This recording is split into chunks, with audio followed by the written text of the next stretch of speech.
Hello guys, welcome to my YouTube channel नवदिशा।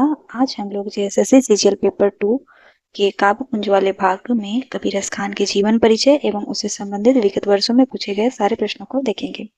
Kabir रस खान, जिनका पूरा नाम सैयद इब्राहिम रस खान है, इनका जन्म 1548 में हुआ था। जन्म स्थान को लेकर मतभेद है, कहीं पे अमरोहा दिया रहता है और कहीं पे पियानी। आपके ऑप्शन में जो दिखे आप लोग वो टिक करेंगे। और इनकी मृत्यु 1628 ईस्वी में वृंदावन यूपी में हुई थी। ये कृष्ण भक्त थे और इनके गुरु जो थे गोस्वामी विट्ठल दास जी थे। किसके अनुसार? मिश्र बंधु और शुक्ल जी के अनुसार।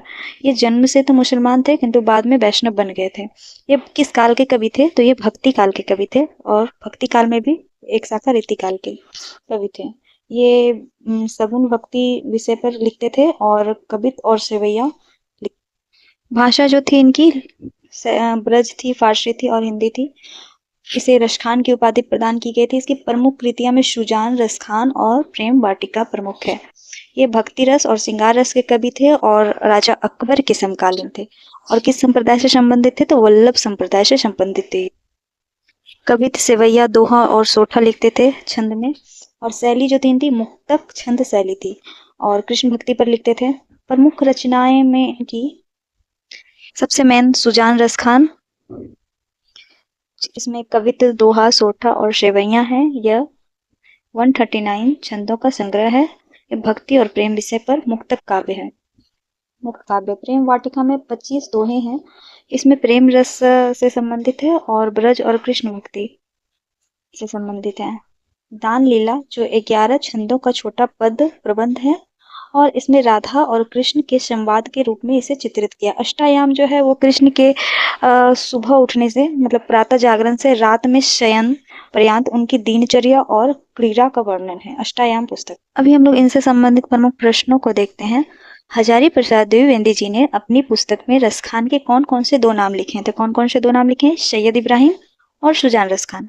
रस खान की प्रशंसा में किसने कहा था कि इन मुसलमान जनिन पर कोटि हिंदू वार्य? किसने कहा था? भारतेंदु हरिश्चंद्र ने। इंपॉर्टेंट क्वेश्चन है ये।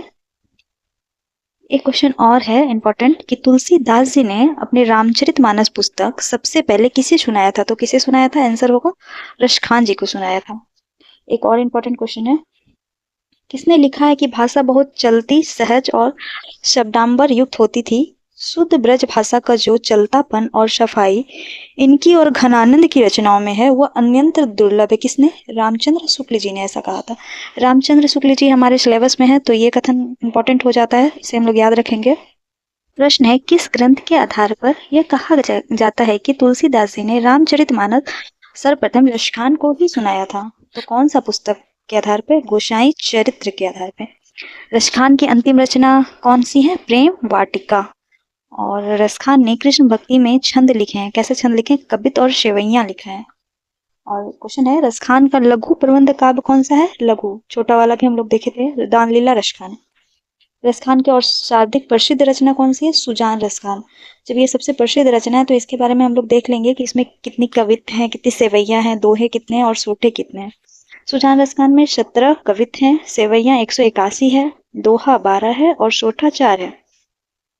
क्वेश्चन है, रस खान की किस रचना में कृष्ण की प्रातः उठने से पहले और सोने के तक की दिनचर्या का वर्णन है? हम लोगों ने देखा था अष्टायाम में है। किस पुस्तक का अनुवाद किया था रस खान जी ने? श्रीमद्भागवत में किया था इसका अनुवाद। और एक क्वेश्चन है, मनुष्य हो तो वही रसखानी सेवय में कवि का किसके प्रति प्रेम व्यक्त हुआ है? तो ब्रज भूमि के प्रति कृष्ण भक्ति, इसलिए। क्वेश्चन है, किस पर्वत पर पत्थर बनकर जन्म लेना चाहते हैं कवि? गोवर्धन पर्वत पर। कलिंदी नाम है, किसका नाम है? यमुना नदी का। क्वेश्चन है, यह लकुटी अरु कमरिया पर सेवय में कवि किस क्षेत्र की प्रशंसा कर रहा है? ब्रज की प्रशंसा कर रहा है। पक्षी बनने पर कवि कहाँ बसेरा बनाना चाहता है? यमुना के किनारे कदम के पेड़ पे। और रस खान का विशेष लगाव है किस पे? ब्रज भूमि के प्रति विशेष लगाव है। इससे संबंधित पीडीएफ हमारे टेलीग्राम चैनल पे आप लोगों को मिल जाएगा, जिसका लिंक डिस्क्रिप्शन में दे दिया जाएगा। Thank you.